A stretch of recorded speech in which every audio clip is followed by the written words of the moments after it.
The night I stopped being invisible started at my own anniversary party, standing 3 feet from a microphone my husband never once turned toward me. 200 people filled the deck of the marina that night, string lights strung between the masts, champagne glasses catching the last orange light off the water, and Thomas stood at the center of it all in the navy blazer I picked out for him because he said he trusted my eye more than his own. He raised his glass and thanked the team that built this place. He thanked his mother for her wisdom.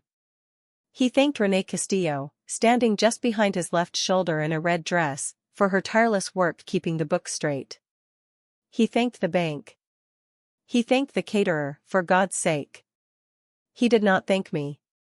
He did not say my name. 12 years of marriage, 12 years of building this life beside him, and in front of everyone who mattered to us both, I did not exist. I want to tell you I made a scene. I didn't. I have spent my whole career learning how to sit very still while something important happens in front of me, because that is what a good investigator does. She watches, she waits, she does not tip her hand before she understands the shape of the problem. My name is Elena Marsh. I am 43 years old. For 19 years I have worked as a marine cargo insurance investigator, which is a fancy way of saying that when a shipment goes missing, or a claim doesn't add up, or a number on a manifest looks a half degree off from the truth, someone calls me, and I find out what actually happened. I am good at my job. I am good at it because I notice things other people walk past. A discrepancy of $11 on a container worth $4 million will stop me cold. I will sit with that $11 until it tells me everything. So when my own husband stood at a podium and erased me from the story of the very business I had quietly helped build for over a decade, I did not throw my glass. I smiled, I clapped when everyone else clapped, I found the bathroom, and I stood in front of the mirror for exactly 90 seconds doing the thing I do at work when a claim doesn't sit right. I asked myself what I actually knew, as opposed to what I felt. And what I knew, standing there in a dress Thomas complimented and then forgot to mention to 200 guests, was that something in our marriage had been rotting quietly for a long time, and I had been too busy being useful to smell it. Let me back up, because you need to understand how a woman ends up disappearing in her own life without ever noticing the door closing behind her. I met Thomas Marsh when I was 31, at a conference neither of us wanted to attend, in a hotel bar in Baltimore where he was trying to convince a room of skeptical lenders that a small, half-sunk marina on the Chesapeake was worth investing in. He had vision, I'll give him that. He had a way of describing a rotting dock and a handful of empty slips as though he were describing a cathedral. I liked that about him. I liked a man who could see what wasn't there yet. What I did not understand, not then, was that a man who is skilled at describing things that don't exist is sometimes also skilled at describing a marriage that doesn't exist either, one where his wife is essential and equal, when the truth underneath it is something much smaller. We married 2 years later. I brought an inheritance from my father's estate into that marriage, a modest but real sum, enough to cover the initial permits and the first round of dock repairs that got Marsh Marina off the ground when the bank wouldn't extend another dollar. Thomas called it seed money. He called it, in the early years, our money, our marina, our future. I did not ask for my name on the deed, because I trusted him, and because in those years he asked my opinion on every contract, every hire, every dollar that moved. I have a talent for finding the flaw in a document before it costs someone real money, and for a long time, Thomas leaned on that talent the way you lean on a good keel in rough water. I read every vendor agreement. I caught 2 embezzlement attempts by employees before they cost us 5 figures each. I built the insurance claims process that still runs the place today, the one that saved the business during the flood in year 6. None of that appears anywhere with my name on it. I did it because I loved him, and because I believed a marriage was a kind of joint account, where you didn't need your name etched onto every asset because the whole thing already belonged to both of you. I was wrong about that, and I want to say clearly, for anyone listening who has made the same assumption I did, it is not naive to trust your spouse. It is naive to trust a structure that was never actually built to hold you. The unraveling did not begin with the anniversary party. It began 4 months earlier, on a Tuesday evening in March, with a wire transfer. I was doing what I always do when I have a quiet hour, which is not scrolling my phone but going through the marina's monthly statements, a habit from the early years that Thomas used to praise and had, more recently, started gently discouraging. He'd taken to saying things like, "You don't need to worry about that anymore, sweetheart, we have people for that now." "We have people for that now" was a phrase that should have alarmed me the first time I heard it, because it meant someone else was doing the work I used to do, and I had not been told who, or why, or what they were finding. That Tuesday, I found a wire transfer of $18,000 to an account I did not recognize, routed through a shell entity called Castillo Consulting Group, memo line reading retreat coordination. I sat with that for a long time.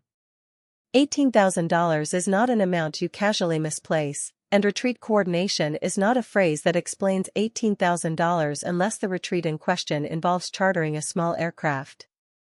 I did what I do at work. I did not confront anyone yet.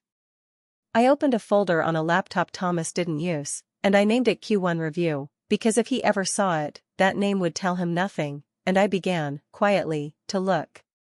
I found more wire transfers over the following weeks, each one small enough to avoid triggering the kind of attention a single large transaction would draw, each one routed through Castillo Consulting Group, each one timed suspiciously close to trips Thomas described to me as investor retreats in Charleston, in Nantucket, in a lake house in the Poconos I had never been invited to see. I found something else too, buried in the marina's corporate filings, a document I had never been shown, listing Renée Castillo not as the bookkeeper I understood her to be, but as a 20% equity partner, a title that had apparently existed for over a year without a single conversation with me about it. I want to be honest with you about what that discovery felt like, because I think honesty is the only thing that makes a story like this worth telling. It did not feel like rage, not at first.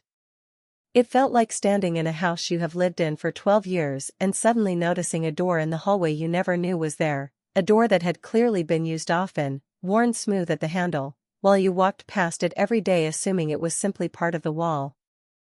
I gently confronted Thomas about the equity filing, choosing my words the way I choose them at work, careful, factual, giving him every opportunity to explain something that might have an innocent explanation.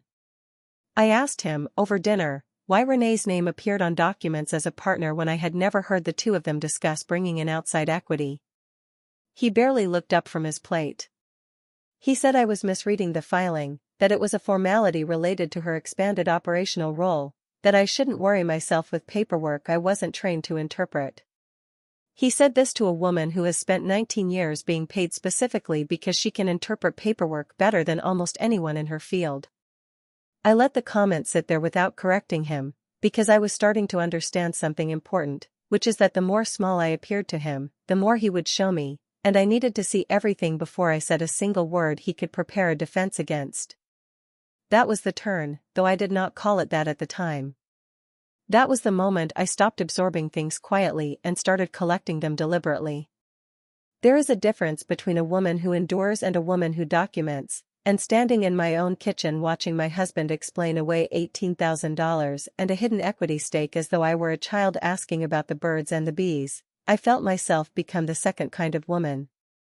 I want to tell you about Marsh here, because you cannot understand Thomas without understanding his mother. Is 71 years old, sharp as broken glass, and has never once in 12 years called me by a nickname or a term of endearment, only Elena, spoken the way you'd say the name of a delivery driver you don't intend to tip. Built her own small dry cleaning business from nothing after Thomas's father left when Thomas was 9, and she raised her son on a single, repeated lesson, that a woman who is given too much room in a marriage will eventually try to take the whole house. I did not know, for most of our marriage, how literally Thomas had absorbed that lesson. I know now.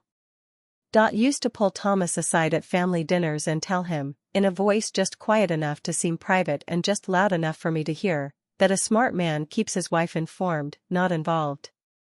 I used to think that was an old woman's outdated notion of marriage, something to be gently ignored. I did not understand, until much later, that it was not an outdated notion at all. It was a plan, and Thomas had been executing it patiently for over a decade.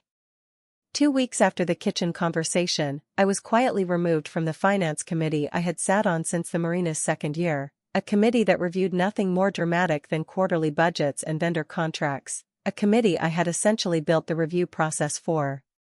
Thomas told me the change was about streamlining, that the committee had gotten too large, that my seat was being consolidated into Renee's expanded role. He told me this the way you'd tell someone the office was switching printer brands, as though it required no more emotional weight than that. I sat across from him at our own dining table and nodded, and said that made sense, and inside myself I opened a new page in the folder Thomas didn't know existed, and I wrote down the date, and the reason he gave me, word for word, because I have learned that people's exact words matter enormously when you are building a case, and I was, without fully admitting it to myself yet, building a case. The anniversary party came 3 weeks after that. And standing in that bathroom after his toast, staring at my own reflection in a dress he complimented and then failed to mention in front of 200 people, I finally let myself say the sentence I had been avoiding for months. My husband is erasing me from my own life, on purpose, with help, and he believes I am too small to notice. He was wrong about that. He had simply never watched me work. I walked back out onto that deck with my chin level and my glass refilled, and I found Thomas near the bar, laughing with a man from the bank, and I touched his arm the way I always had, warm, easy, a wife who belonged there. He turned to me and smiled the smile he'd been giving me for 12 years, the one that had once made me feel chosen and now, for the first time, looked to me like a door quietly closing. I asked him if we could talk tomorrow about the quarterly filings, nothing urgent, just a few numbers I wanted to understand better.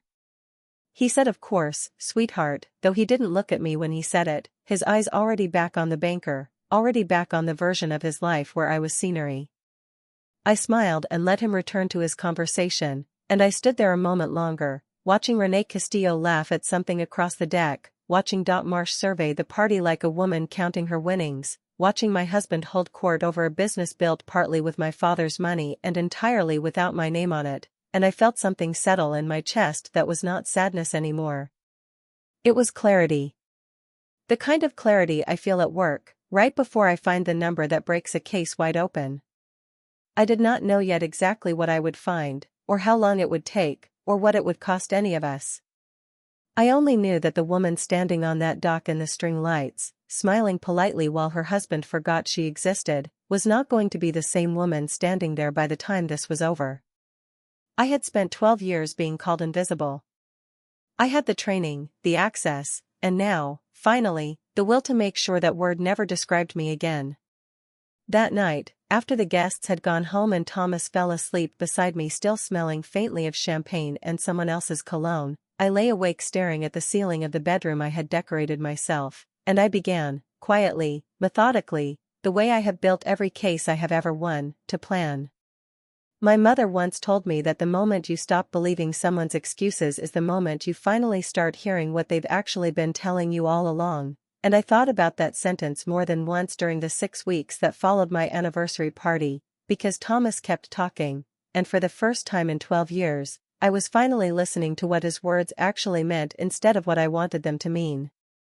The morning after the party, I asked him, gently, over coffee, if we could go through the quarterly filings together. I framed it the way I would frame a request at work, low stakes, curious rather than accusing, a wife wanting to understand her own household better. Thomas told me he'd pull the file together that weekend. The weekend came and went. I asked again the following Tuesday.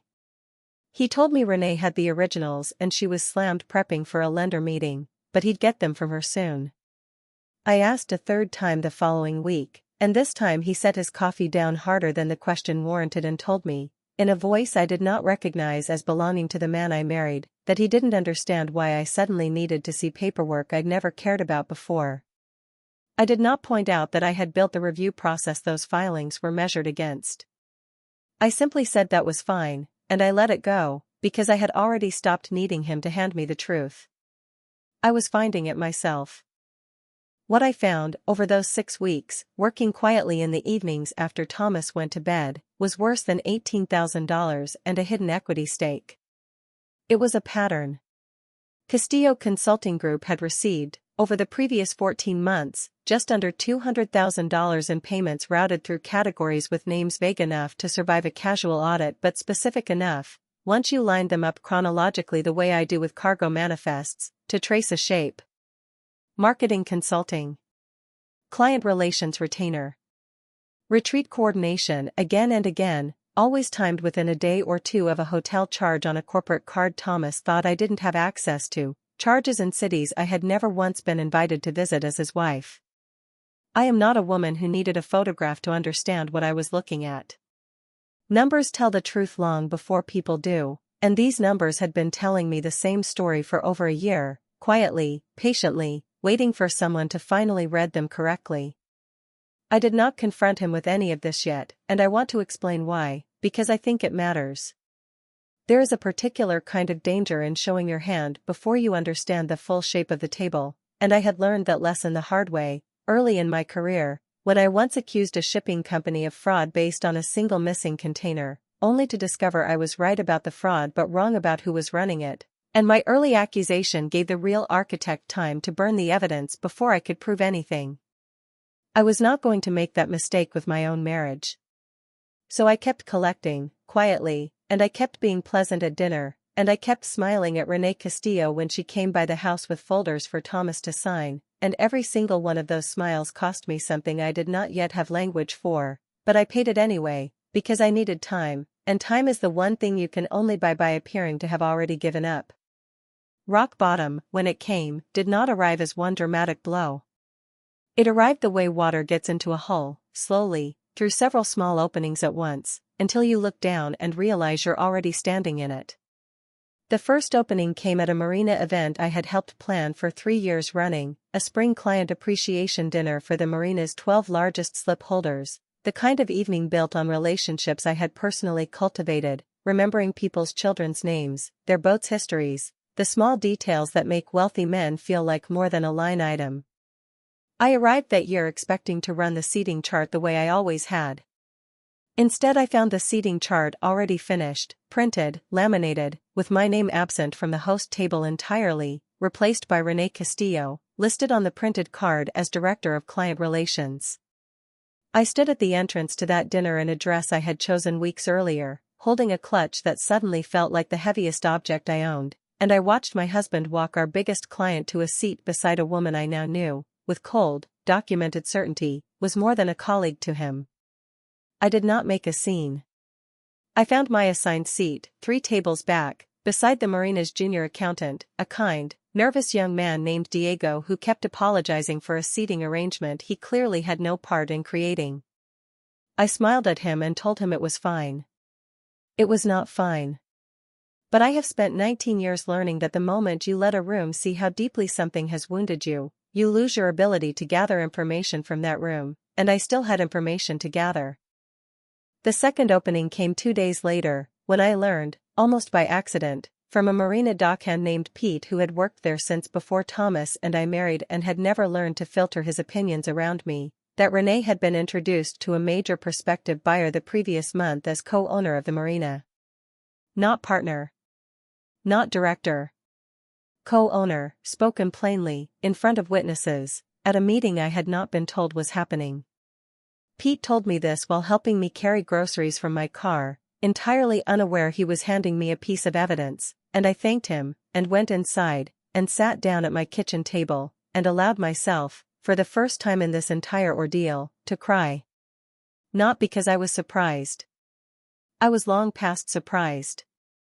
I cried because some small, stubborn part of me had still been hoping I was wrong, and Pete's careless, honest sentence closed that door for good. The third opening, the one that I think of even now as the true floor beneath rock bottom, came at the marina's board meeting the following week, a meeting I had attended in some capacity for a decade, first as an unofficial advisor, later as a committee member, always as the person whose read on a contract could make or break a deal. I arrived at the marina's small conference room to find the meeting already underway, the door not locked, simply closed, and when I opened it, 6 faces turned toward me with the particular silence of a room that had been discussing something they did not intend for me to hear. Thomas stood at the head of the table. He told me, in front of the marina's lawyer, its accountant, 2 investors, and Renee Castillo, that this meeting was for shareholders and senior leadership only, and that he'd loop me in afterward on anything relevant. I stood in that doorway for what felt like a very long time, though it was probably only 3 or 4 seconds, long enough to understand completely that my husband had just told a room full of people, plainly, that I did not belong in the building I had helped save from bankruptcy during the flood in year 6. I closed the door. I did not run. I walked, at a normal pace, down the dock, past the boats whose insurance policies I had once personally reviewed line by line to save this business thousands of dollars, and I sat down on a bench at the far end of the marina, facing the water, and I let myself feel the full weight of it, the 12 years, the $18,000, the hidden equity, the seating chart, the closed door, all of it landing at once, the way rock bottom actually feels, which is not dramatic, not cinematic, just heavy, and quiet, and lonely in a way that makes you understand exactly how alone you have already been for longer than you realized. I want to be honest about something here, because I think it's important for anyone listening who has sat on their own version of that bench. Rock bottom is not the moment you decide to fight back. Rock bottom is simply the moment you finally see the whole shape of what has been done to you, without any of the excuses you'd been offering on the other person's behalf. The fighting back comes after, and it comes from a different place entirely, a colder, clearer place, and it does not arrive with tears. It arrives with a kind of stillness. I sat on that bench until the sun started dropping behind the breakwater, and I thought about my father, who left me the money that built the first set of docks Thomas ever stood on to describe his cathedral. I thought about the version of myself who handed that money over gladly, who believed a marriage meant you didn't need your name on the deed because your name was already written into every decision, every dollar, every late night spent reviewing contracts side by side at the kitchen table. That woman had been real, and I did not hate her, and I did not regret her, but I understood, sitting on that bench, that she had been operating on information that was no longer true, and it was time for a different version of me to take over. I walked back to my car that evening and I did not go home right away. I drove instead to a small office downtown, above a hardware store, that housed a man named Marcus Webb, a forensic financial consultant I had crossed paths with twice over the years on insurance cases, a careful, quiet man with a reputation for being nearly impossible to fool and entirely unwilling to cut corners. I had not called ahead. He was still in his office when I arrived, going over spreadsheets with the kind of focused calm I recognized instantly, because it was the same look I wore at my own desk on a difficult case. He looked up when I knocked, surprised, and then not surprised at all, the way people who do this work for a living are rarely surprised when a woman shows up at closing time with a folder she's clearly been carrying alone for too long. I did not cry in his office. I laid out what I had. The wire transfers. The equity filing. The pattern of hotel charges. The seating chart. The closed door. Marcus listened without interrupting, the way good investigators do, and when I finished, he asked me one question that I have thought about many times since. He asked whether I wanted him to help me build a case that would end the marriage, or a case that would end the theft. I told him I didn't yet know if those were different things, but I intended to find out, and either way, I wanted the truth documented so thoroughly that no one in that boardroom would ever again be able to close a door in my face and call it a formality. He agreed to help. He did not offer sympathy, and I was grateful for that, because sympathy would have made me feel like a victim, and sitting in his office that evening, folder open between us, I did not feel like a victim anymore. I felt like a woman who had spent 12 years being underestimated by everyone in her own life except the one person who had never once discounted her instincts, herself. I drove home that night to a house that no longer felt entirely like mine, and I found Thomas already asleep, the television murmuring in the dark, and I stood in the doorway of our bedroom for a long moment, looking at a man I had loved honestly for over a decade, a man who had built an entire second version of our marriage in rooms I wasn't invited into. And I felt something shift inside me that I can only describe as the opposite of rock bottom. Not hope exactly. Something steadier than hope. Resolve. I did not know yet what the coming weeks would cost him, or Renee, or Dot, or even me. I only knew that the woman who had once smiled politely through a toast that erased her had, somewhere on that bench facing the water, become someone else entirely, someone who understood exactly how to read a set of books, exactly how to build a case that could not be argued away, and exactly how long she was willing to wait before she let the people who had underestimated her discover precisely who they had been dealing with all along. Marcus Webb had a rule he told me on our second meeting together, that the difference between a woman who gets even and a woman who gets everything is patience, and over the next 4 weeks, I learned exactly what that patience required of me.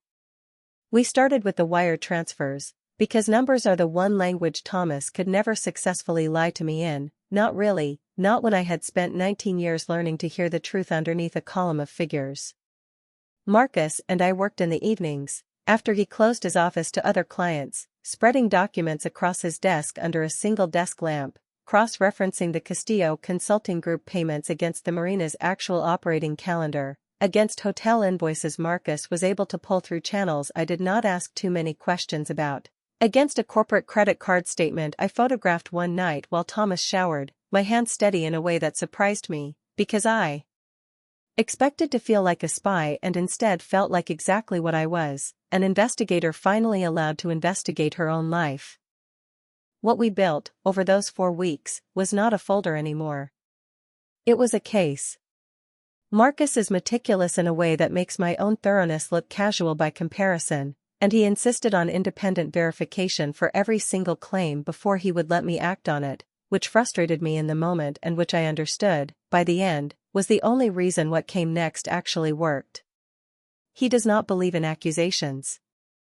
He believes in proof so complete that an accusation becomes unnecessary, because the truth simply announces itself.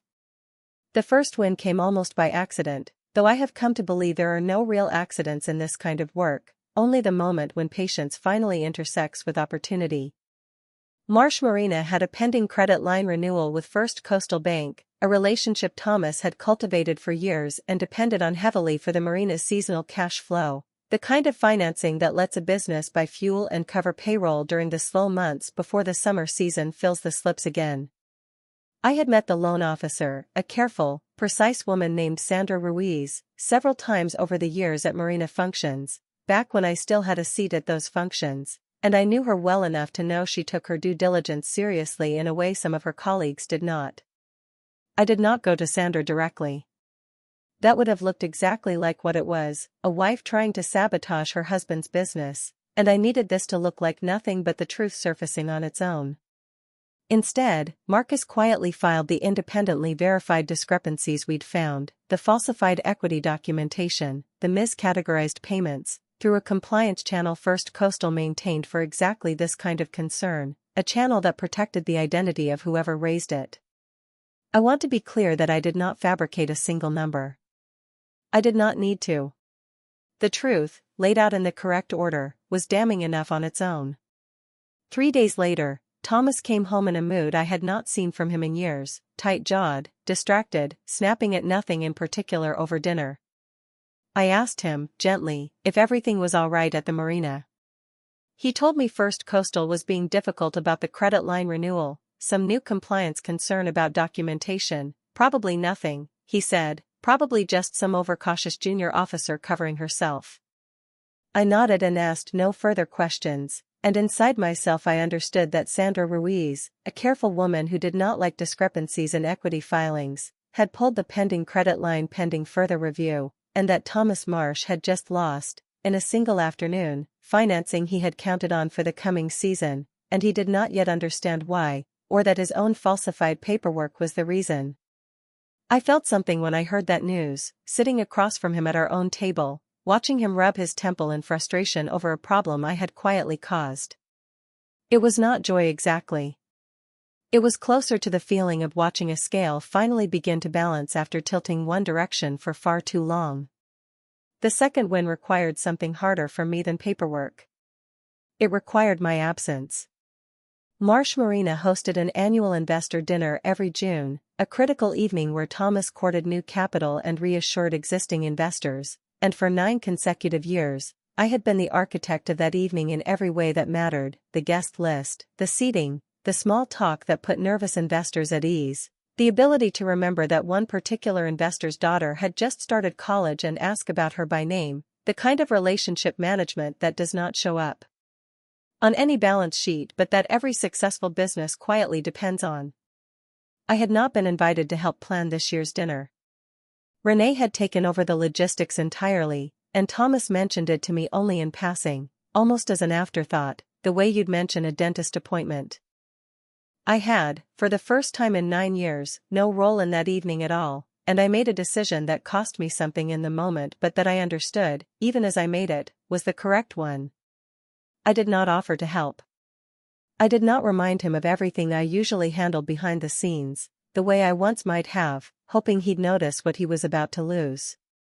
I simply let him plan the dinner without me, and I stayed home that evening, the first June in nearly a decade I had spent alone while my husband entertained the people whose money kept his marina afloat.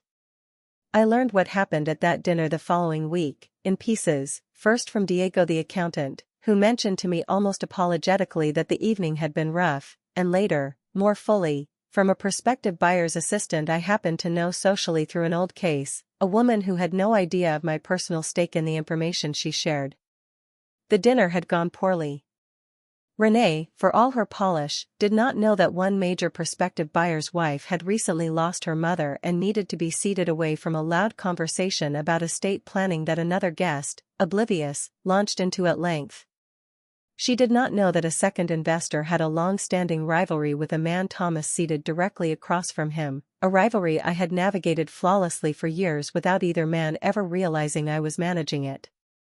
The evening, by every account I received, had been a competent but soulless affair, numbers presented cleanly, relationships handled clumsily, and the prospective buyer, the one whose investment Thomas had been counting on to fund the marina's expansion, quietly withdrew his offer 2 days later, citing, in a brief email Diego showed me without fully understanding its significance, a general sense that leadership seemed less stable than he'd previously believed.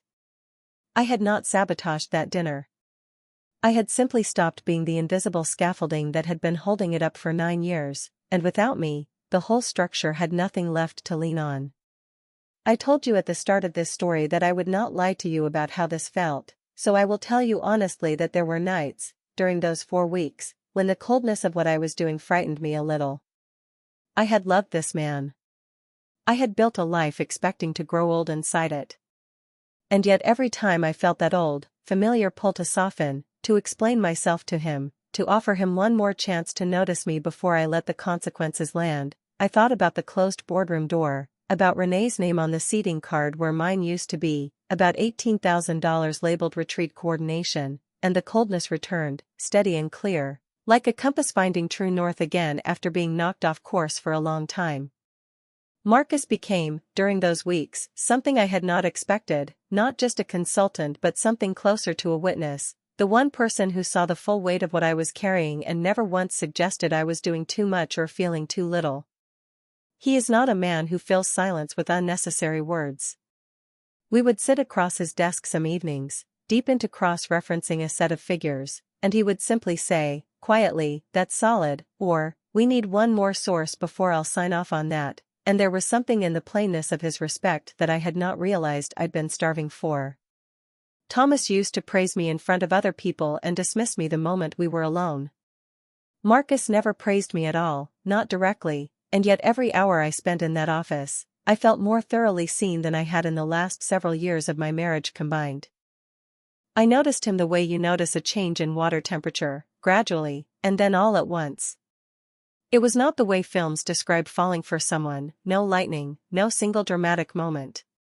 It was the particular quality of his attention, the way he would push a cup of coffee toward me at exactly the moment I needed it without being asked, the way he never once suggested I calm down or take a step back, because he seemed to understand instinctively that I did not need managing, I needed accuracy, and he gave me exactly that, patiently, evening after evening, until I realized I had started looking forward to those evenings for reasons that had very little to do with wire transfers. I did not act on that noticing. I want to be honest about that too. My marriage was not yet legally over, and whatever was beginning to grow quietly in that office above the hardware store deserved better than to start in the shadow of an unfinished divorce. But I let myself feel it, privately, the way you let yourself notice sunlight returning after a long winter, without yet stepping fully into it. By the end of those 4 weeks, Thomas had lost a credit line and a prospective buyer, both without ever understanding that his own wife, the woman he'd stopped introducing to his investors, was the quiet engine behind both losses.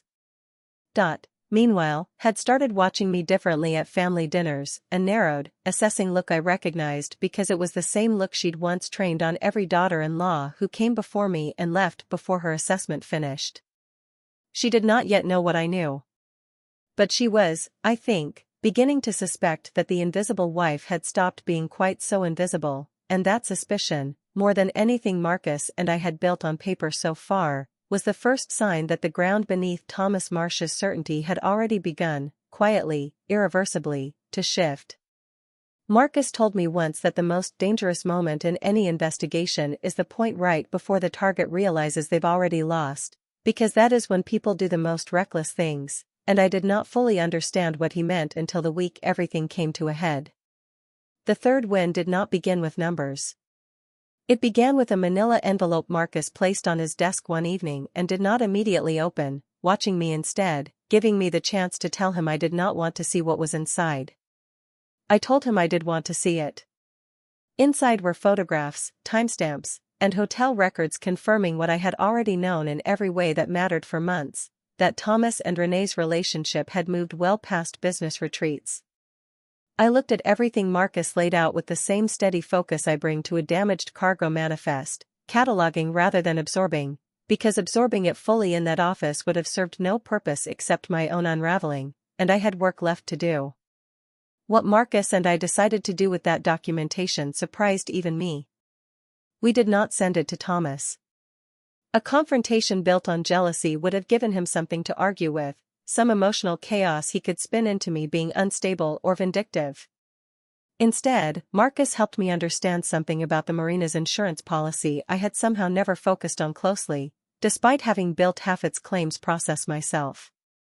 The Marina's key person and liability coverage, the policy protecting the business against exactly the kind of operational risk an affair between two senior partners represents, contained a standard exclusion clause voiding certain protections in cases of undisclosed conflicts of interest between principals. Thomas had never disclosed his relationship with Renee to the underwriter, because doing so would have required disclosing her true equity stake and role, both of which had been deliberately obscured from everyone, including, I now understood with a kind of grim satisfaction, the insurance company that was supposed to be protecting the business from exactly this kind of risk. I did not deliver that documentation myself. I am not proud of every choice I made during those weeks, but I am not ashamed of this one either. I retained, through a colleague I trusted from my professional life, a licensed intermediary who submitted the documented conflict of interest to the underwriter through the Marina's own established compliance process, the same kind of process I had used 100 times in my career on behalf of companies who had no idea their internal rot was about to surface. It was clean. It was legal. It was also devastating, because 3 weeks later, Thomas came home white-faced and told me, without any of his usual bravado, that the Marina's underwriter had frozen a pending claim related to storm damage on the North Dock, citing an active review of an undisclosed conflict of interest between company principals, and that until the review concluded, the Marina would be covering nearly $40,000 in repairs entirely out of pocket. I asked him, with what I hope sounded like genuine concern, what conflict of interest they could possibly mean. He did not answer me. He simply sat down at our kitchen table and put his head in his hands, and for one brief, complicated moment, I felt something that surprised me, not guilt exactly, but a kind of grief for the marriage I had once believed we had, a marriage that could have survived honesty even if it couldn't survive this. That moment passed quickly. I thought of the seating chart. I thought of the closed boardroom door. Grief is allowed to visit, but it does not get to stay and run the house.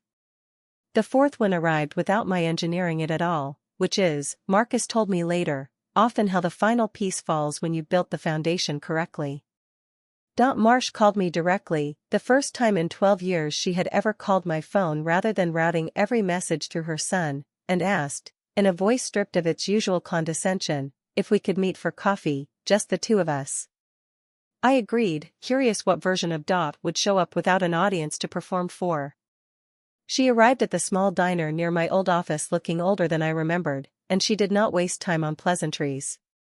She told me she knew things had gotten difficult between Thomas and me. She told me she hoped I would consider, before things went any further, accepting a private settlement, a lump sum she said Thomas was prepared to offer quietly, generously, in exchange for what she called a clean and quiet resolution, no lawyers digging through the business, no messy public divorce, just a dignified, discreet parting that would let everyone move forward without the marina's reputation suffering. I understood immediately what this really was. It was not generosity. It was containment. Marsh had spent 71 years learning how to manage threats to her family's assets, and she had correctly identified me, finally, as the largest threat currently facing her son's business.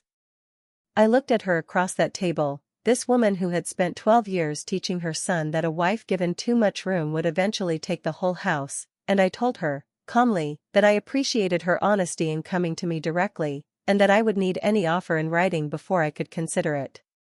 She looked slightly relieved, mistaking my request for weakness, for the beginning of negotiation. I want you to understand that it was the opposite. I needed it in writing because a written offer, quietly requesting my silence in exchange for money, was itself powerful evidence of consciousness of guilt, one more brick in a wall Marcus and I had been building for weeks. Dot had walked into that diner trying to close me down quietly, and had instead handed me, on paper, in her own careful language, an admission that the family knew exactly how much trouble they were in. I declined the settlement 3 days later, in writing, through a lawyer I had retained without telling Thomas, a sharp, unshowy woman named Priya Anand who specialized in exactly this kind of case and who read through everything Marcus and I had assembled with an expression that told me, more than any words could, how strong our position actually was. My written decline was polite, precise, and entirely on the record.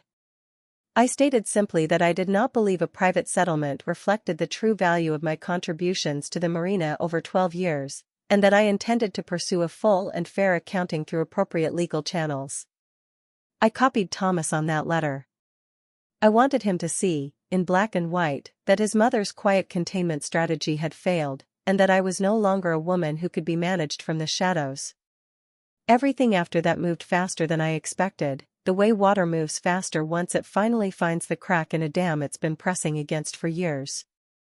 2 days after my written decline, Thomas served me with divorce papers himself, hand-delivered, sliding a folder across our kitchen table with a coldness I had never seen from him before, as though the last 12 years had simply been an inconvenience he was finally free to set down.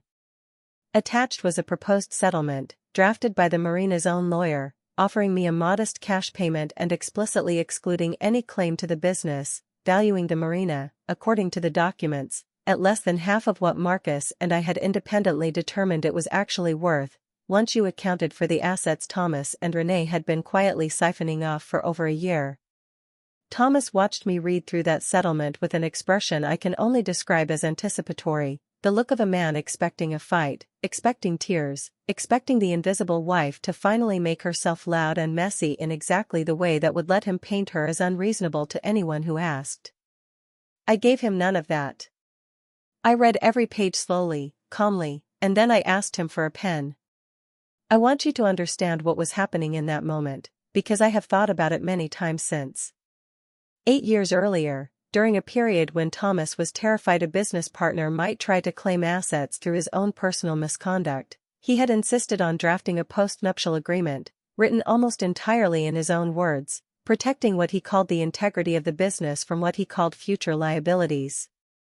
I had signed it at the time without much protest, because I trusted him completely, and because one clause in that agreement, one he wrote himself, thinking only of protecting himself from some theoretical future partner's bad behavior, stated plainly that any established, documented infidelity by either party would trigger an automatic forfeiture of that party's claims to marital property, transferring controlling interest in any jointly built business asset entirely to the non-infringing spouse.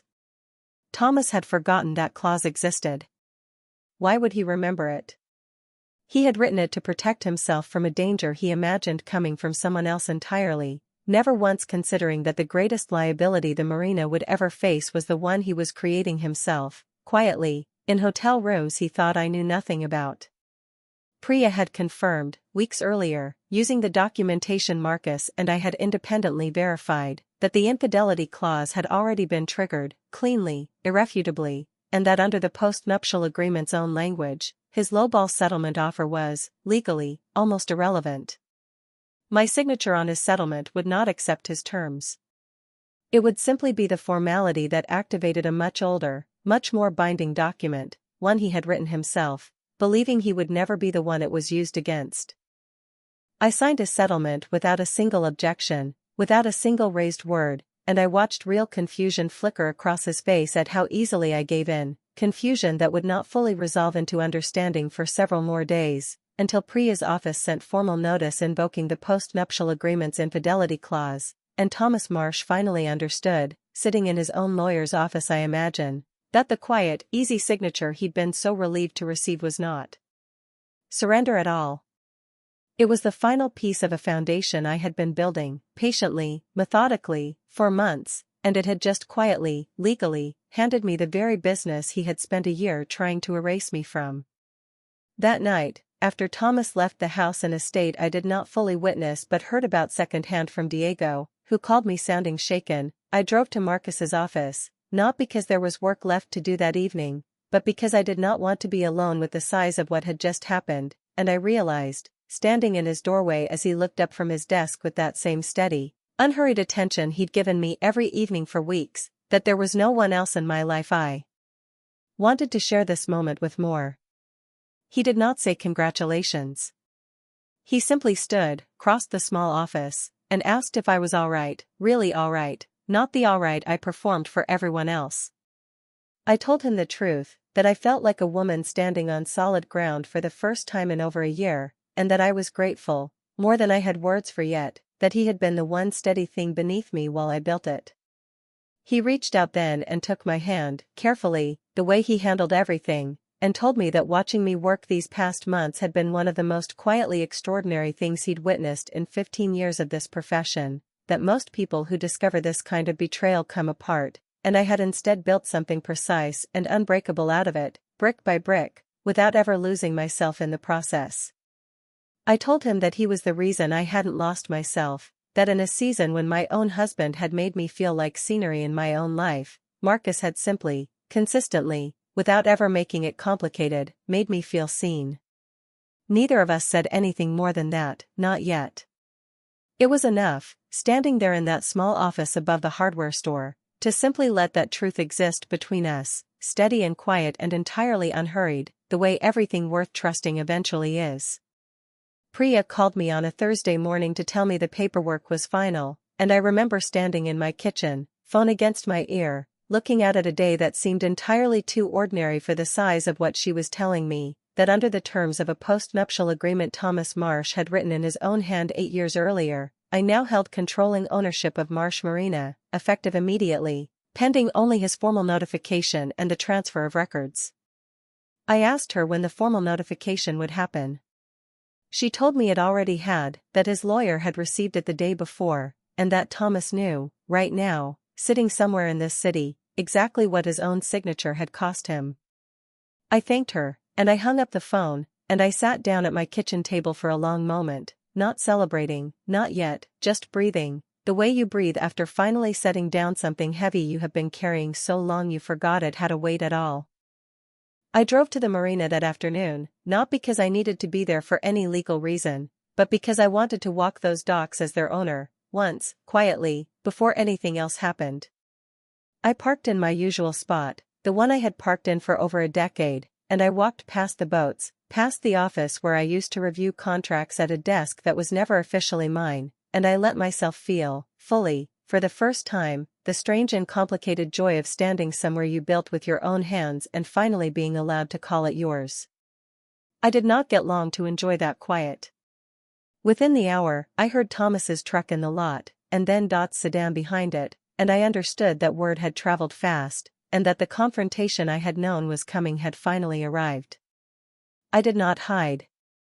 I walked into the owner's office, the one that had been Thomas's for 12 years, and I sat down behind the desk, and I laid out, calmly, the documentation Marcus and I had spent months assembling, not to hide it anymore, not to build a case in secret, but simply because it was mine to lay out now, in the open, in daylight. Thomas came through that door first, close behind him, and Renee trailing a few steps back, her face pale in a way that told me she understood, even before anyone said a word, that whatever was about to happen in that room would not be going her way. Thomas did not yell. "I want to tell you that, because I think it matters." He stood in the doorway of an office he had occupied for over a decade and looked at me sitting behind his own desk, and something in his face collapsed quietly, the particular look of a man finally understanding that the person he had spent a year underestimating had, the entire time, seen him more clearly than he had ever seen himself. He asked me how. Just that one word, how, as though the mechanics mattered more than anything else in that moment. I told him the truth.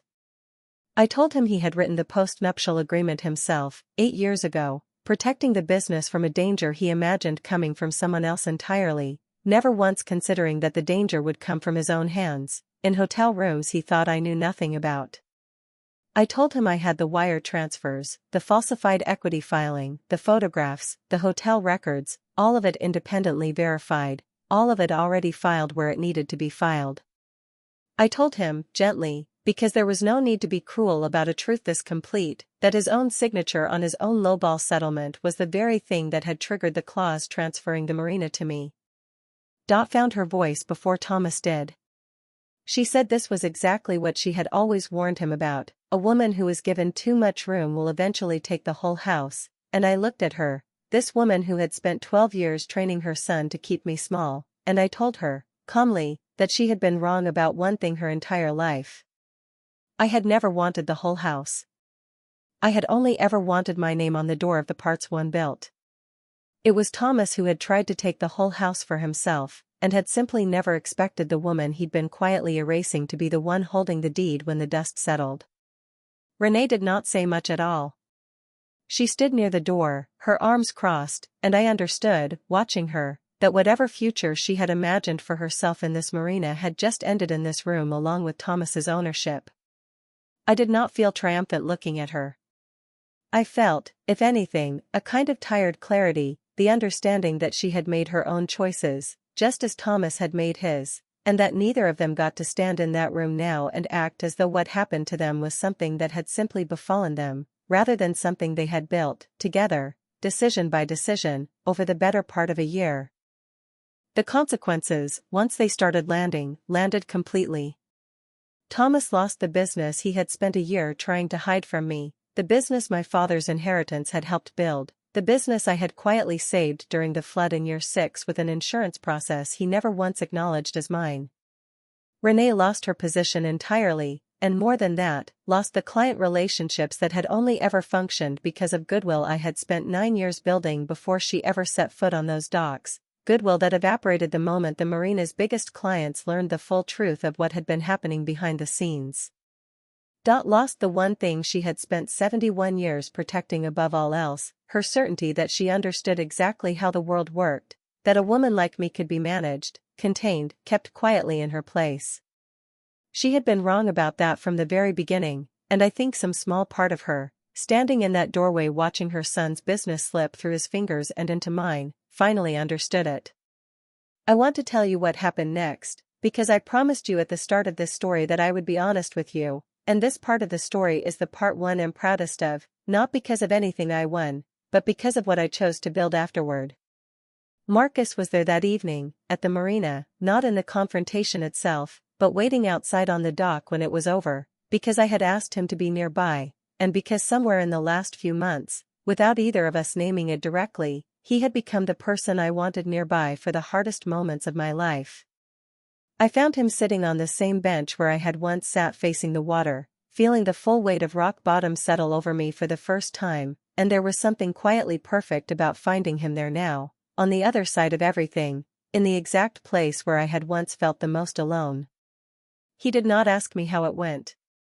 He simply looked at me, and I sat down beside him, and for a long moment neither of us said anything at all, because some things do not need narrating. They simply need to be felt in the company of someone who has earned the right to feel them with you. I told him, eventually, that it was over, all of it, the marina, the marriage, the version of my life that had made me feel invisible for over a decade. He took my hand the way he had that night in his office, careful, unhurried, and told me that he had never once, in all these months, seen me as anything close to invisible, that from the very first evening I walked into his office with a folder full of quiet, devastating evidence, he had seen a woman more clearly than he had seen almost anyone in his life. I want to tell you honestly that what grew between Marcus and me was not built on rescue, and it was not built on rebound.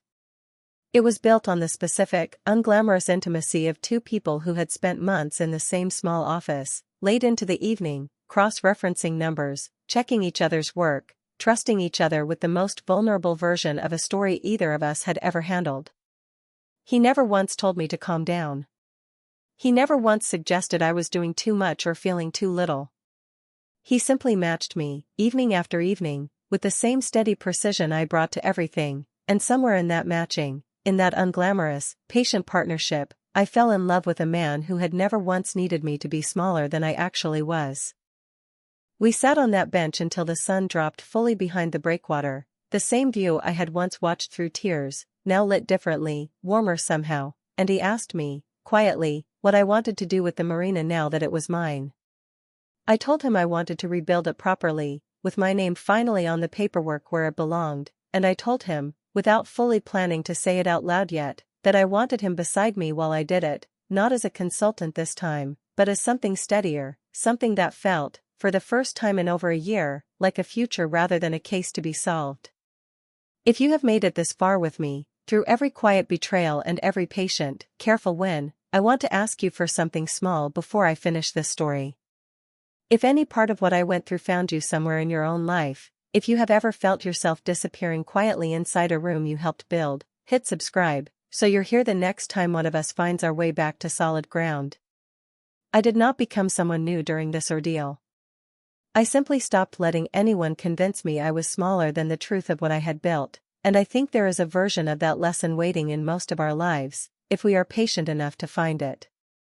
The marina reopened for the summer season 3 months later, under new signage, Marsh Marina replaced quietly with a name that finally included mine, and Marcus stood beside me at the small dockside gathering we held to market, not performing, not announcing anything to the small crowd of clients and old friends who had gathered, simply present, the way he had always been, steady and unhurried and entirely mine in the ways that mattered.